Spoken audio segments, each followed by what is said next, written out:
Hey folks, it's Spitz with Pixels and Pills at Digital Pharma East Conference in Philadelphia 2012. It's my pleasure to have RJ Lewis, President and CEO of eHealthcare Solutions. Been with them from the beginning. 14 years is a pretty long time, especially when we look at the digital landscape right now. As we've seen from the conference, there's been an amazing amount of change over the last 2-3 years, even let alone a decade. How has that trajectory in terms of growth digitally, the different channels, and how our healthcare constituents are engaging with content changed over time, and how has that influenced your business model moving forward? Sure. Well, you know, it's amazing because the more things change, the more they stay the same. So 20 years ago, I was at a company called Physicians Online, which is now part of WebMD. They had online discussions. They were very powerful, authenticated, member-only access. We were doing targeted campaigns. I remember a campaign we did for Glaxo, for Sefton, that literally had the doctor's last name in the banner. It was targeted to geographic areas, and it gave you the alert of the flu status in that area. So that was 20 years ago. Wow. And we're kind of getting back to the same types of things, but at massive scale now, which is really cool. So things like Sermo have evolved, which is basically like Physicians Online discussion groups, personalization of web advertising, authenticated target list matching of banners as well as email. All those things have come full circle, but now they're here in scale. Absolutely, and there's been a shift in privacy concerns, proprietary content as well over time. People are increasingly comfortable about sharing, consumers on the one hand, some of their personal information. Yeah. Just like e-commerce, I was hesitant about sharing any of my online banking. I was just licking stamps for years, and now I don't care. And healthcare seems to be following that same trajectory of more openness, more contact. How does that relate to what you do in terms of lead gen, in terms of getting more information, and ultimately converting for your clients? Sure.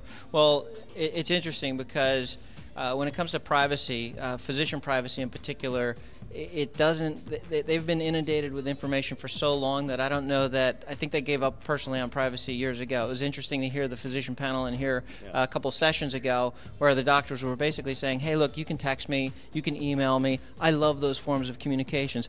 I know my information's out there. I know you want to use it, and I like that though because I can control it. I can delete it. I can read it if I want to. I can forward it to a patient. But it's not the same as the interruption of a rep when they call on me." So I think physicians in particular have kind of almost given up on privacy, which is kind of funny. On the patient side, I think it's an exchange for free information. So I think patients are becoming increasingly more comfortable with it. I think probably the biggest bottleneck to the whole privacy issue now are companies themselves who have so much to lose in terms of their credibility and reputation that they're the least likely to take risk. And I think they kind of exaggerate, if you will, the fear in their own minds as to how much physicians or consumers might react negatively. Absolutely, and then we've got privacy loosening up on the one hand, but we've got information overload on the other. You mentioned text, email, CRM in general. How do you combat that sense of just data deluge in a way where you could really get your messaging across to the right target?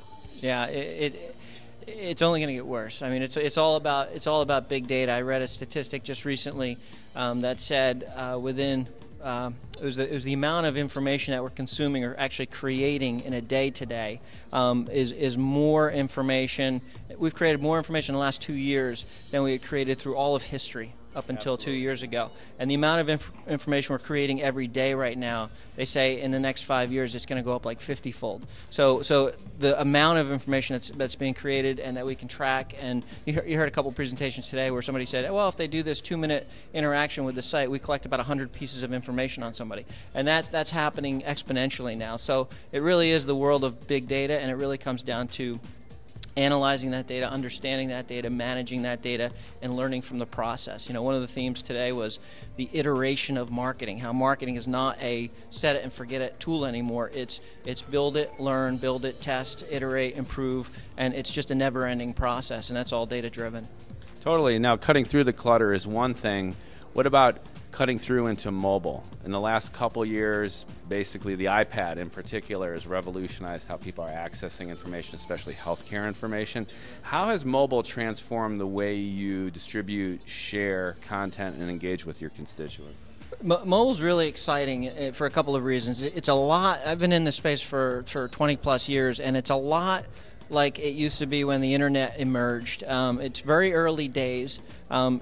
Publishers are very fearful about it in a lot of ways. You hear publishers talk about how they went from analog print dollars to digital dimes, and now they're looking at mobile pennies, because although the usage is there, and it's about 10% of all consumption today is done through a mobile device, it's only about 1% of the dollars that are being spent. So that's usually the way it happens. The media and the consumption is way out ahead of when the spending actually follows. So it's a great area to be investing in right now.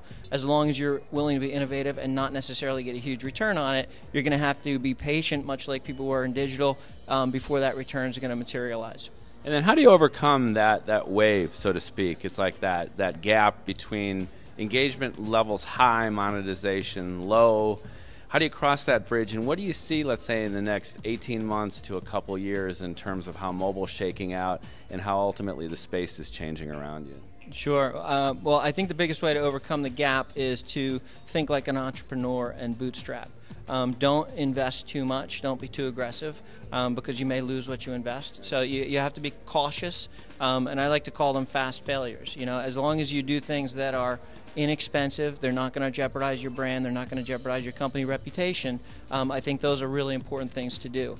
As far as what the next 18 months hold, I never like to put a timeline on it because I'm always wrong on these things. I always think, you know, the next great thing is coming in like 2 months, and it always takes 2 years or 4 years.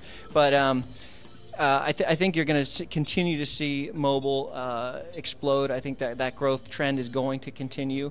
And I think where it's really going to have a huge impact is rest of world. I mean, you've got a lot of third world countries where they don't have laptops, they don't have computers, they never did, but they have phones. So it's really going to connect the rest of the planet. It really is a global play. Absolutely. I read statistics somewhere that basically there are more people with access to mobile technology than clean drinking water currently. So it's really changing around. And last but not least, we've got a lot of pharma clients. We've got a lot of folks who read the blog and engage with digital health from the pharma and medical device point of view. Do you have best practices with regard to some of their needs? Obviously, it's a lot of proprietary content.